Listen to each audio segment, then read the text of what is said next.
বাড়ি নির্মাণ সম্পর্কিত আপনার প্রশ্নগুলি আমাদের বিশেষজ্ঞদের পরামর্শের জন্য কমেন্ট বক্সে জিজ্ঞাসা করুন এবং বাড়ি নির্মাণের সঙ্গে জড়িত আপডেটের জন্য আমাদের চ্যানেলটি সাবস্ক্রাইব করুন এবং বেল আইকনে ক্লিক করুন। আমাদের দেশে অনেক বন্যাপ্রবণ এলাকা রয়েছে।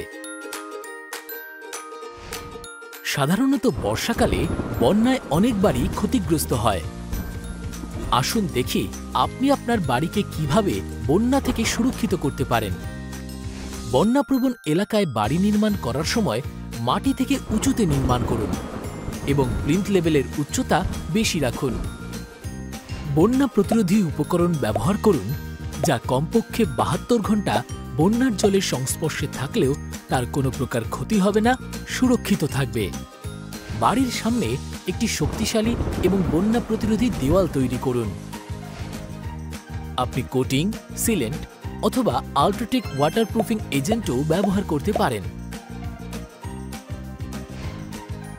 এই ধরনের এলাকায় আপনি মার্বেল অথবা গ্রানাইটের মতো মজবুত ফ্লোরিং তৈরি করুন। কাঠের ফ্লোরিং খুব সহজে ক্ষতিগ্রস্ত হতে পারে। বিদ্যুৎ সরবরাহ উৎসে বন্যার জল প্রবেশ করতে পারে। এই বিপজ্জনক অবস্থা থেকে বাঁচতে সমস্ত বিদ্যুৎ আউটলেটগুলি নিরাপদ উচ্চতায় লাগান। তাহলে এই হলো মনে রাখার মতো কয়েকটি কথা যা দিয়ে আপনি আপনার বাড়িকে সুরক্ষিত রাখতে পারবেন।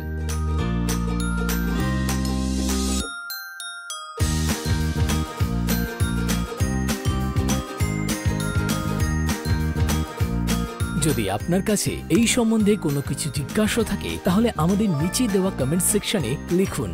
দেখুন বাড়ির বিষয় আল্ট্রাটেকের পক্ষ থেকে।